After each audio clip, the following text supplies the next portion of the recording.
وما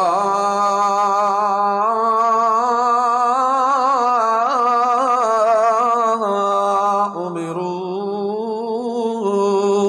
الا ليعبدوا الله مخلصين له الدين.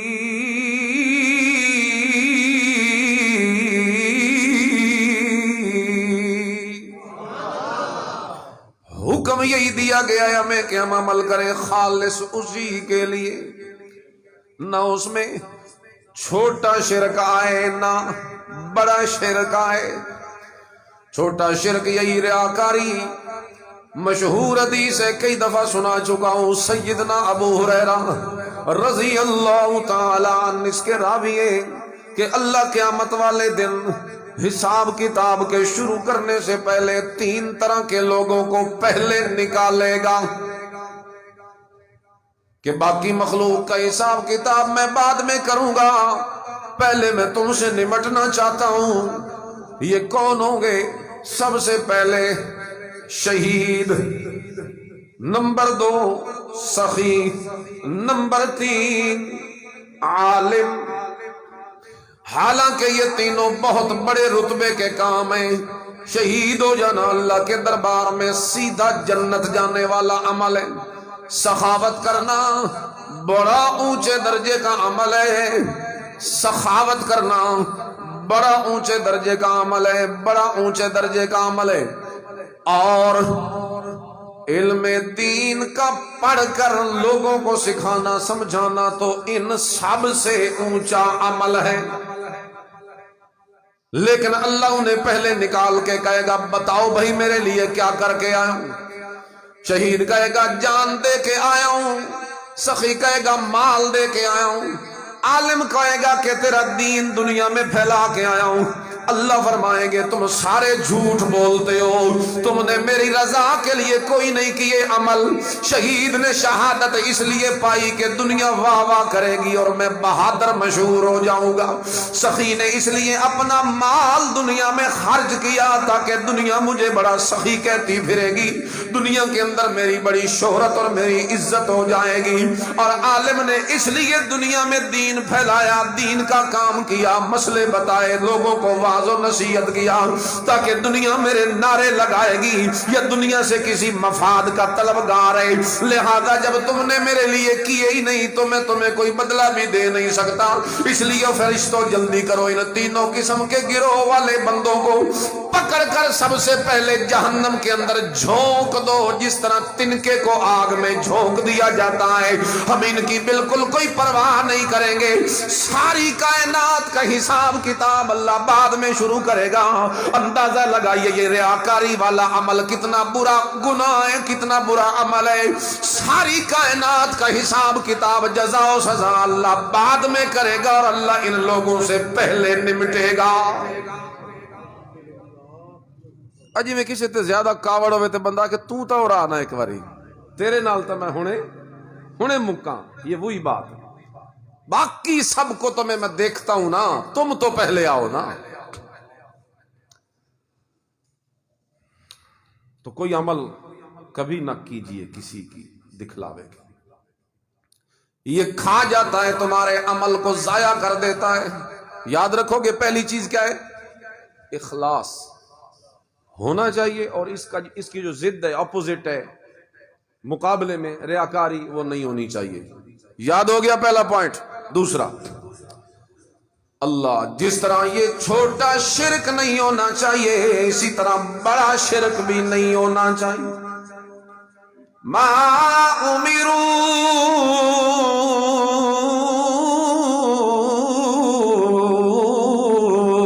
الا لیعبدوا اللہ مخلصین لہ الدین. وہ جتنی عبادت والے کام ہیں وہ سارے بھی اکیلے میں اللہ کے لیے کرنے پڑیں گے. فاعبد اللہ مخلصین لہ الدین. جتنی عبادت کے کام ہے، چاہے وہ زبان کی عبادت ہو، غائبانہ پکار والی تو اکیلے اللہ کے لیے کرنی پڑے گی، یعنی اللہ ہی کو بلانا پڑے گا مشکلوں میں، حاجتوں میں، مصیبتوں میں، ضرورتوں میں۔ کسی نبی کو بلایا تو شرک ہو جائے گا، کسی ولی کو بلایا تو شرک ہو جائے گا، کسی اور پیر فقیر کو بلایا تو شرک ہو جائے گا، کسی زندے مردے کو بلایا تو شرک ہو جائے گا، کسی قبر یا حجر یا شجر یا کسی نوری یا ناری یا عرشی یا فرشی کو بلایا تو شرک ہو جائے گا۔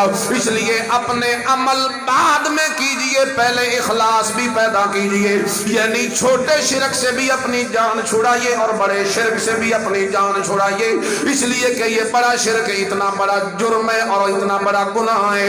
اللہ قرآن میں کہتے ہیں یہ بڑا شرک کرنے والا پلید ہے، نجس ہے، لعین ہے، انما المشرکون نجس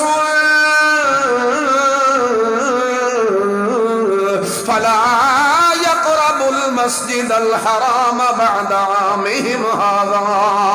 اللہ نے اپنے نبی کریم کو کہا میرا نبی ان مشرکوں کو مسجد حرام کے اندر آنے نہ دینا میرا پیغمبر، کیونکہ یہ نجس ہے، پلید ہے، لعین ہے، مردود ہے۔ اللہ نے ان پہ جنت کو حرام کر دیا، جہنم کے دروازوں کو ان کے لیے کھول دیا ہے۔ اللہ نے مشرک کے سارے عملوں کو بھی برباد کر دیا ہے، اللہ نے اس کی ساری سعی اور محنت کو بھی تباہ و برباد کر کے راہ کر دیا ہے۔ میں نہیں کہتا، اللہ کا قرآن کہتا ہے مثل الذین کفروا بربہم اعمالہم کرماد، جنہوں نے شرک کیا میری ذات کے ساتھ میں راکھ کی طرح ان کے عملوں کو اڑا کے رکھ دوں گا۔ اور ایک موقع پہ اللہ کا قرآن کہتا ہے مثل الذین کفروا بربہم اعمالہم کسراب، ریت کی طرح دور سے تو چمکتے ہوئے نظر آئیں گے ان کو عمل، لیکن جب میرے پاس آئیں گے تو عمل شمل کوئی نہیں بچیں گے، میں ہر چیز کو اڑا کے خاک کر دوں گا۔ جرم یہی ہے کہ ان لوگوں نے میری ذات کے ساتھ بڑا شرک کیا تھا اور میری وحدانیت کا پردہ انہوں نے، میری وحدانیت کا پردہ اتارنا چاہا۔ تو کبھی یہ نہ کیجیے۔ عبادت خلاصے بتا رہا ہوں، یہ تفصیل کا وقت نہیں۔ عبادت تین طرح کی ہوتی ہے، رکھو گے یاد۔ ایک زبان سے ہوتی ہے، جب ہم غائبانہ پکارتے ہیں یا اللہ مدد، یہ کہنا عبادت ہے۔ اگر یہ عبادت ہے تو پھر مجھے بتاؤ جب ہم کہیں گے یا علی مدد تو عبادت کس کی ہو جائے گی؟ بولو۔ اور حضرت رضی اللہ تعالی، اگر ہم کہیں گے یا رسول اللہ مدد تو عبادت کس کی ہو جائے گی؟ یہ پوائنٹ یاد کرو یار، پوائنٹ تھام لیا کرو۔ پوائنٹ پہ اگر آپ ڈٹ جاؤ نا تو کوئی آپ کو کہیں ہرا بھلا نہیں سکتا۔ یہ پوائنٹ یاد رکھو کہ غائبانہ پکارنا عبادت ہوتا ہے، بس اگر یہ عبادت ہے تو عبادت تو سب کہتے ہیں نا لا الہ۔ پوائنٹ پکڑو کہ یہ عبادت۔ عقل بھی یہی کہتی ہے کہ یہ اللہ کے لیے ہونا چاہیے، کیونکہ جسے پکار رہے ہیں، پکار کا فائدہ تب ہو سکتا ہے جب وہ سنے، پھر سمجھے، پھر جانے تیری حالت کو کہ پکارنے والا کہاں کھڑا ہے، پھر کرے، یعنی طاقت ہو مسئلے کے حل کرنے کی۔ چار لفظ میں نے بولے، یاد کر لو۔ سب سے پہلے سنے تو صحیح، تب فائدہ ہے، ورنہ کوئی فائدہ نہیں۔ ڈورے نے جو بندہ پکارتا رہے تو اتھے تو کوئی فائدہ نہیں، تو سنتا ہی نہیں۔ یہ اللہ نے قرآن میں سورہ رعد میں کہا اور میرے سوا اوروں کو پکارنے والوں، تمہاری پکار کی مثال یوں ہی ہے جیسے تم پانی کو کھڑے ہو کے پکارتے ہو، آ پانی، آ پانی، آ پانی، آ پانی، میری پیاس بجھا پانی۔ پانی سن سکتا ہے؟ بولو بھائی، شک ہی نہیں کوئی، پانی تو نہیں سن سکتا۔ اسی طرح اللہ فرماتے لا يستجيبون لهم بشيء إلا كباسط كفيه إلى الماء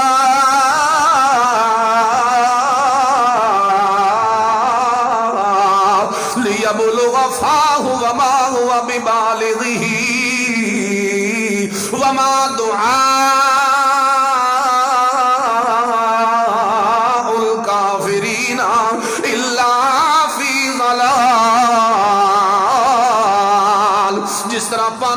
پکارنے والا خالی ہاتھ واپس پلٹے گا مایوس ہو کر اور نامراد ہو کر، اسی طرح میرے علاوہ کسی اور کو پکارنے والا بھی ناکام ہو جائے گا اور نامراد ہو جائے گا۔ یہ پکارتا پکارتا تھک تو سکتا ہے لیکن اگلا سن نہیں سکتا کوئی بھی غائبانہ۔ غائبانہ صرف کون سنتا ہے؟ ان تدعوهم لا يسمعوا دعاءكم، تم اگر ان کو پکارو تو وہ تمہاری پکار سنتے کوئی نہیں، اور غیر اللہ جب سنتے نہیں پھر سمجھتے بھی کوئی نہیں۔ ہر بولی تو کوئی بھی نہیں جانتا، کوئی زیادہ کوشش کرے تو 2-4 بولیاں سمجھ لیتا ہے، ساری بولیاں جاننے والا کوئی نہیں۔ اور نمبر 3، غائب کی خبر رکھنے والا بھی کوئی نہیں کہ پردے کے پیچھے کیا ہے۔ یہ اللہ نے اپنے نبیوں کو بھی علم غیب کوئی نہیں دیا، نبیوں کو غیب کی خبروں کی اطلاع تو دے دی بعض اوقات، لیکن پورا سارا اکٹھا کلی علم غیب اللہ نے کسی کو بھی نہیں دیا۔ علم غیب جو ہے یہ الہ کی صفت ہوا کرتی ہے، جب الہ اکیلا اللہ ہے تو عالم الغیب بھی اکیلا اللہ ہے۔ اس لیے رمضان میں اپنے عقیدے کو بھی درست کرتا جا اور یہ عقیدہ بنا، قل لا يعلم من في السماوات والارض الغیب الا اللہ۔ آسمانوں والے بھی غیب کو نہیں جانتے، زمین والے بھی غیب کو نہیں جانتے، کوئی نبی یا ولی یا پیر یا فقیر یا زندہ یا مردہ غیب کو نہیں جانتا۔ پردے کے پیچھے کیا ہے یہ جانتا ہے تو میرا اکیلا اللہ جانتا۔ رمضان کا مہینہ ہے، اخلاص پیدا کرو، کیونکہ حکم ہے کہ عمل قبول ہونے کی شرط اخلاص ہے۔ اخلاص کہتے ہیں ملاوٹ سے پاک، نہ چھوٹی ملاوٹ کرنی ہے ریاکاری والی اور نہ بڑی ملاوٹ کرنی ہے شرک والی۔ اللہ اللہ، بدنی عبادت و سجدہ وہ بھی اکیلے اللہ کے لیے، مالی عبادت نظر و نیاز وہ بھی اکیلے اللہ کے لیے۔ کیوں؟ دینے والا جب وہ اکیلا اللہ ہے، عقل یہ کہتی ہے جب دینے والا وہی ہے تو حصے بھی نکلیں گے تو اسی کے نام پہ نکلیں گے۔